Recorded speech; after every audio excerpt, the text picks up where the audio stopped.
இந்த வீடியோவில் நம்ம எதை பற்றி பார்க்க போகிறோம்னா, கலைஞர் மகளிர் உரிமை தொகை திட்டம் குறித்து மிகவும் முக்கியமான அப்டேட் வந்திருக்கு. அது என்ன என்பதை பற்றி தான் இந்த வீடியோவில் அப்டேட்டில் பார்க்க போகிறோம். கலைஞர் மகளிர் உரிமை தொகை திட்டத்திற்கான அடுத்த தவணை பணம் பார்த்தீங்கன்னா ஜூலை 15ஆம் தேதி வங்கிக் கணக்கில் செலுத்தப்பட உள்ளது. அதே தேதியில் மகளிர் உரிமை திட்டத்திற்கு விண்ணப்பிக்க தவறியவர்கள், புதிதாக குடும்ப அட்டை வாங்கியவர்களாக சிறப்பு முகாம் மூலம் விண்ணப்பிக்கலாம் என்று கூறப்பட்டுள்ளது.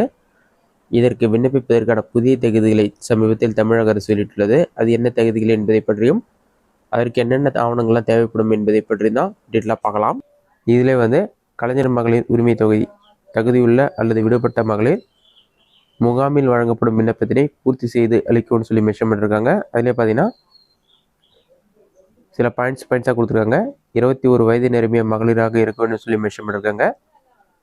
ஏற்கனவே குடும்பத்தில் எவரும் கலைஞர் மகளிர் உரிமை தொகை திட்டத்தில் பணம் பெறுவராக இருக்கக்கூடாது. குடும்பத்துடைய ஆண்டு வருமானம் பார்த்தீங்கன்னா 2.5 லட்சத்தில் குடும்ப ஆண்டு வருமானம் 2.5 லட்சத்திற்குள் இருக்க வேண்டும்.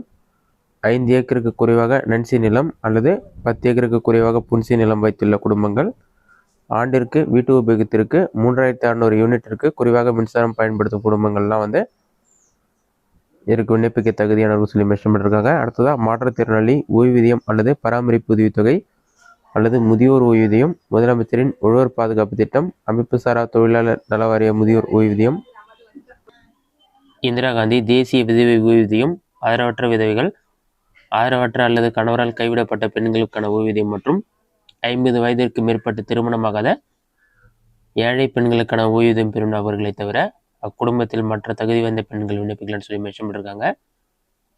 குடும்பத்தில் வருமான வரி கணக்கு தாக்கல் செய்பவர் அல்லது வருமான வரி அல்லது தொழில் வரி செலுத்துபவர் ரூபாய் 50 லட்சத்திற்கு மேல் ஆண்டு விற்பனை செய்து ஜிஎஸ்டி செலுத்துவராக இருக்கக்கூடாது. குடும்ப உறுப்பினர்களில் தேர்ந்தெடுக்கப்பட்ட மக்கள் பிரதிநிதிகள் இருக்கக்கூடாது. சொந்த பயன்பாட்டுக்காக 4 சக்கர வாகனங்கள் வைத்திருக்கக்கூடாதுன்னு சொல்லியிருக்காங்க.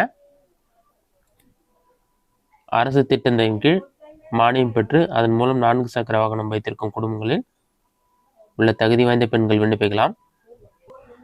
அரசு ஊழியர்கள் அல்லது பொதுத்துறை நிறுவனங்கள் அல்லது வங்கி ஊழியர்கள், வாரியங்கள், உள்ளாட்சி அமைப்புகள், கூட்டுறவு அமைப்புகளின் ஊழியர்கள் மற்றும் அவற்றின் ஓய்வுதாரர்களாக இருக்கக்கூடாது.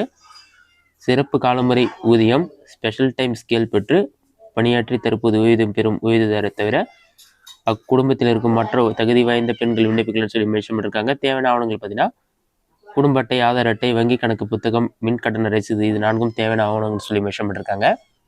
ஜூலை 15ஆம் தேதியிலேருந்து பார்த்தீங்கன்னா இதற்கான அப்ளிகேஷன் ஃபார்ம் தருவாங்க. அப்போ நீங்கள் அப்ளை பண்ணலாம். இதுதான் மகளிர் உரிமை திட்டம் குறித்து வெளியிட முக்கிய அறிவிப்பு. இந்த வீடியோ உங்களுக்கு யூஸ்ஃபுல்லாக கொடுக்குறேன். இந்த வீடியோ பிடிச்சிருந்தா லைக் பண்ணுங்கள். வேறு டவுட் இருந்தால் கமெண்ட்ஸில் கமெண்ட் பண்ணுங்கள்.